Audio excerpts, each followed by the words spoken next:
एक कबूतर। अरे भैया, कोई मैसेज लाया है क्या? ये बच्चे होंगे ना अंदर। अंडे दिए हैं अभी सालों ने। तुमने देखा? नेस्टिंग जब करते हैं अंडे देते हैं एकदम से पटाख से। आ जाएंगे बच्चे हफ्ते 2 हफ्ते तक। छोटे छोटे लेके जाना घर फिर। साला पिजन के बच्चे ना बड़े गंदे दिखते हैं। बहुत गंदे, अगली दिखते हैं तुम्हारी तरह। ओए, बिल्कुल अगली नहीं दिखता है। मालूम है यार, मस्ती कर रही हूँ। हाँ, मस्ती फिर ठीक है।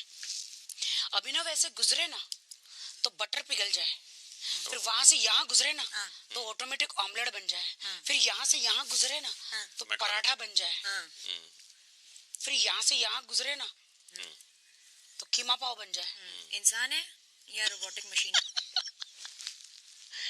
यार तुम्हारे पति की तारीफ कर रही हूँ मैं। वही तो मैं पूछना चाह रही हूँ कि आपकी नजर में क्या है, वो इंसान है फूड प्रोसेसर या फूड प्रोसेसर है? अगर आपने अभी तक हमारा चैनल सब्सक्राइब नहीं किया तो अभी सब्सक्राइब करें और बेल आइकॉन को क्लिक करके हमारी लेटेस्ट वीडियोस के बारे में अपडेट जानें।